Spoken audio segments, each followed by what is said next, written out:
দ্বিতীয় বিশ্বযুদ্ধে রাশিয়ান সোলজাররা তারা আহত হলে অ্যান্টিসেপটিক কিনে লাগাতো না, তারা মধু লাগায় দিত, আর আহত সোলজার তারা মুহূর্তে সুস্থ হয়ে যেত। যাদের বাতের ব্যথা আছে, বাতের ব্যথা আছে না অনেক মুরব্বীদের, ওই বাতের ব্যথার মধ্যে যদি মৌমাছির হুল ফুটাই দিতে পারেন, একদিনের মধ্যে বাতের ব্যথা ভালো হয়ে যাবে। সাময়িক হয়তো ব্যথা পাবে, মৌমাছি যখন কামড় দেয় ব্যথা লাগে না।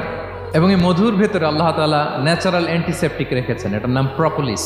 মুখতালিফুন আলওয়ানু, বিভিন্ন ধরনের ক্রিম হানি, হোয়াইট হানি, ইয়েলো হানি, ব্ল্যাক হানি, নানা ধরনের হানি আল্লাহ তাআলা এইভাবে প্রিজার্ভ করেছেন মৌমাছির মধ্য দিয়ে। আল্লাহ বলেন এই যে এতগুলো মৌমাছি পুষ্প রস এনে মৌচাকের মধ্যে রসগুলো রাখে, মধু তৈরি হয়, আল্লাহ বলেন ইন্না ফি যালিকা লাআয়াতান লিকওমি ইয়াতাফাক্কারুন, নিশ্চয় এর মধ্যে আল্লাহ তাআলা চিন্তাশীলদের জন্য নিদর্শন রেখেছেন। যারা চিন্তা করে, তারা হাতের তালুতে শুধু জিহ্বা দিয়ে চেটে চেটে খায় না, তারা ভাবে কোত্থেকে আসলো এই মধু, কিভাবে মৌমাছিগুলো যায়, কিভাবে ফিরে আসে। তাহলে বলেন তো আমাদের চিন্তাশীলতার দরকার আছে না নাই?